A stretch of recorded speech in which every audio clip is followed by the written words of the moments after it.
ba ito tsaka pina-fry o ihaw talaga? Ihaw lang po. Oh? Wow.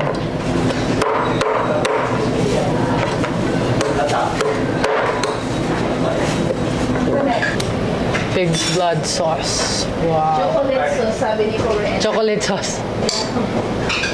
Ayos ah. This is gonna be my first time trying grilled pork with pig's blood sauce.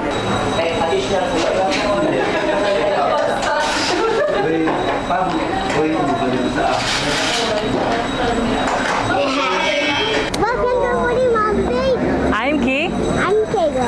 And today, we're gonna eat some foods here in Baguio. Foods that you've never seen before. Let's go!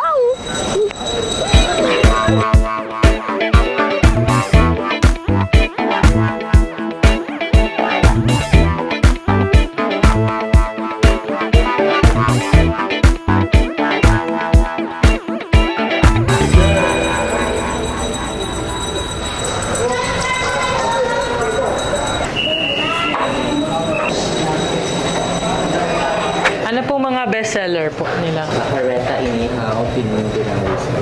Saka yung mga goat meat. Goat meat. Para sa papaitan. Kambing, half-half. Yung kilawin at saka inihaw. Oh, kilawin na ano? Kilawin kambing, saka kilawin baka. Ano yung masasuggest mo sa kilawin? Kambing. Kambing. Sige, isang kilawing kambing. Pwede yun half, tapos half nung... Half-half po. Ano yung half Pero nung? siya ma'am, inihaw. Yun po at saka to. Ah, Saka inihaw. may blood sauce po siya. Yung inihaw... Oh, inihaw to? Yes po. Yan po yung inihaw ng bakareta. Oh, so inihaw na may blood sauce. Okay, sige. Isa ako nung half-half, isang bakareta, isang papaitan na beef. Try nyo din po yung crispy dinakdakan. Dinakdakan, kuha ko. Tapos, bulalo. Isang bulalo. Mauna yung bulalo. Ito yung bakareta, ma. Ito ma'am, mas marami. Ito, ma, yan. Yun.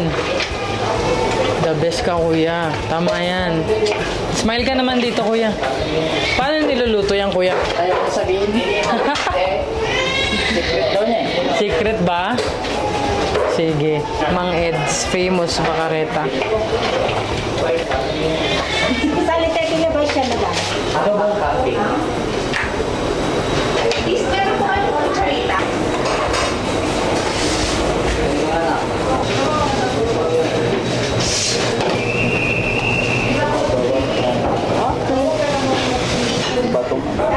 Iba yan? Yan ba yung order ko? Hindi.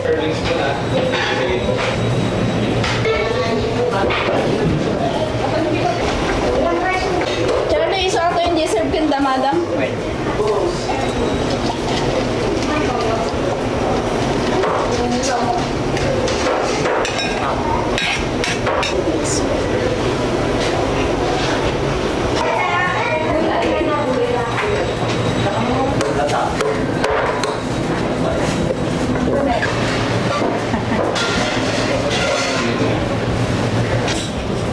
Pig's blood sauce. Wow. Chocolate sauce, sabi ni Korean. Chocolate sauce. Ayos ah.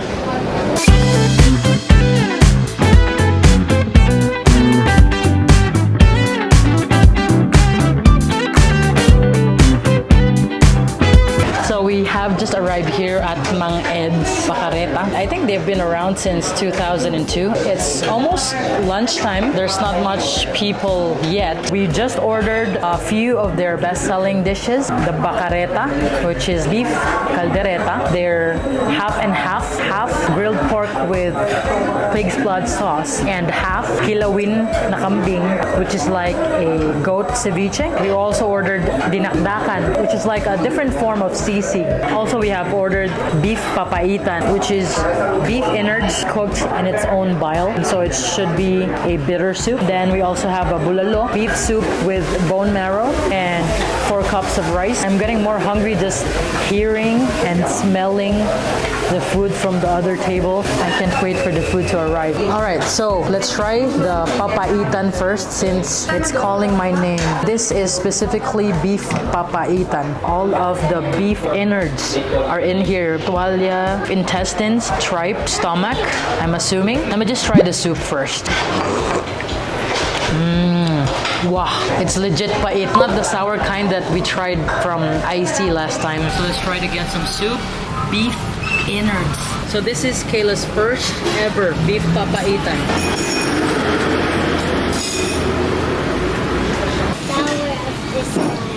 It's sour, right? So you can really taste the bitterness of the bile. Super hot. But at the same time, it's light. Oh my gosh, this is so good. Here in Baguio. Let me get some rice. This whole thing is 4 scoops of rice for 4 people. Let me just get a lot of it on top of my rice here. Rice, hairy thing in there. That's the tripe. This is the beef intestine. Let me try those first.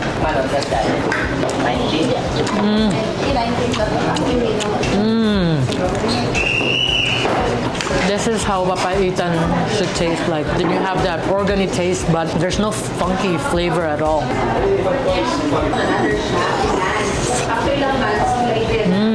Chewy and soft, which makes you want to get more rice. The soup is very light, but there's this pool of yellow color, which comes from the bile of the beef, I believe. Really good. Let's move on to the bulalo. They have given us free soup. Oh, yummy bulalo. Bulalo is bone marrow. They already removed the bone. There's only marrow on top here. Beef chunks, green beans, the bone marrow. Let's get some pechay. Ooh, look at how tender the beef is. Pechay Baguio with the bone marrow. With the jiggly bone marrow. It's so good.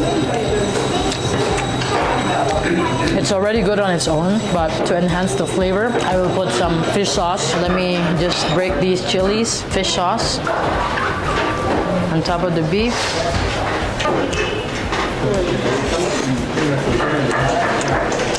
Comfort food done right. All right, next let's try one of their best sellers, the crispy Dinakdakan. Huge pieces on my rice. Put a little bit of spring onions. I love that the mayonnaise is very light. It's like served chilled, or maybe it's just cool in Baguio. So it's more of like a salad. Pork is super tender, soft, fatty, and flavorful. And you have that crispy skin at the end. That's so good. Because what I hate about having dinakdakan in other places, they put a lot of mayonnaise. So it's too cloying. I think this one is the lightest dinakdakan I've ever eaten so far. It's peppery. There's like a hint of calamansi, which cuts through the fat, which is so good. So this is their famous half and half. Kilawin, kambing, and then this is half inihaw na baboy. Let's start with the kilawin first. Kilawin means to cook something in vinegar. Not really cook, but soak it in vinegar to kind of cook the meat. Let's try it on top of my rice. Normally, I would eat kinilaw na isda. So this is a first for me. Kinilaw na kambing. The more you chew, you get the sourness from the vinegar and different textures from the different parts of the goat. So in general, it's like a textural, sour explosion in your mouth. In general terms, from my audience outside of the Philippines, the more simple term I can give is like goat ceviche. Next is their grilled pork. And only here in Baguio have I found grilled pork that looks like this. It doesn't look grilled. It looks like it's boiled and fried. Let me just introduce you to this blood sauce. So this is pig's blood sauce, or what they call chocolate. So when you cook pig's blood, it becomes this. The texture is very chocolatey. Let me put it on the pork. I need a lot of it. This is gonna be my first time trying grilled pork with pig's blood sauce.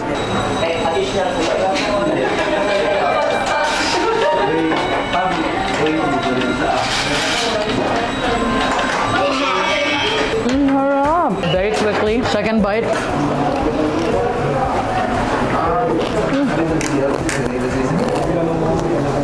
The pork skin is super crunchy. I've never had grilled pork like this. It's super soft on the inside, so fatty and meaty, and the skin is just like fireworks with this blood sauce that's super creamy. And the thing with pig's blood is when you cook it down, you can taste the sweetness of it. Let me try it on its own. So good. How else I can explain pig's blood to you. You gotta try it. It doesn't taste like chocolate. Maybe they have cooked it with a slight hint of vinegar. I can taste it, but it's not too strong, which is really good. On to the final dish, which is the most famous Mang Ed's Bakareta. I'm assuming just because baka is beef and it's beef caldereta. Look at how soft this beef is. Let me get a huge piece on my rice. Bakareta gravy, beef caldereta. Melts right away. It's not your usual caldereta that is super tomatoey, because normally when we eat caldereta, you taste the tomato first because it's the tomato sauce. In some parts of the Philippines, they use more like coconut, some use liver sauce, some use peanut butter or a combination of all those. But this, I cannot pinpoint any specific flavor from those. There's not much tomato in there as well. You can taste the pure flavor of the baka or the beef. So I think the star here is the beef, really. Like, they must have cooked it so long that it melts instantly in your mouth and you can taste the pure flavor of the beef. It's so good with rice.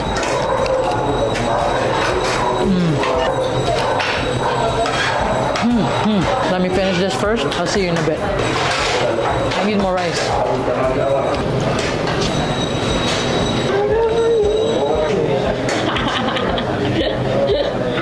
Yummy?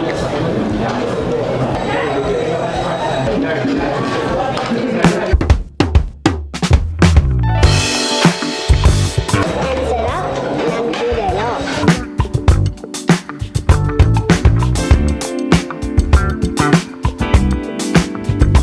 Wow! Ano pong flavors? Strawberry avocado. Strawberry, isang avocado, tapos isang mix. Dalawang sugar cone. Thank you. Wow! Avocado is for me.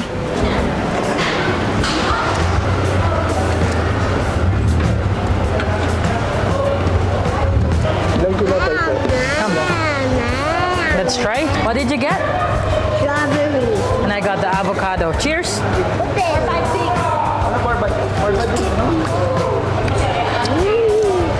Pure avocado flavor, not too sweet. Can I try the strawberry?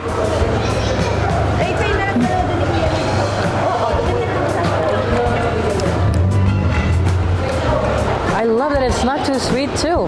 There's some strawberry bits in there, fresh strawberries. And this is how we're ending our meal here at Mang Ed's Bakareta.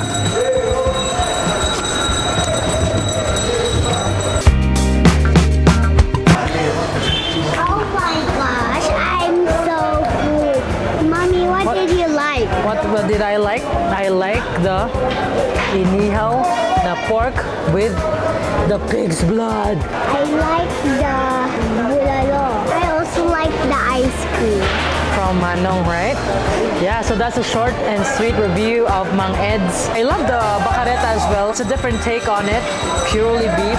Actually, my friend Chef Chabi recommended me this place. Mang Ed is his uncle, so we really had to come, and I'm glad that we did. We're so happy and so full right now. I highly recommend Mang Ed to all of you looking for local eats here in Baguio, and it's cheaper as well. And that's it for today's video. Thank you so much for watching. Until we meet again in the Philippines or here in Baguio.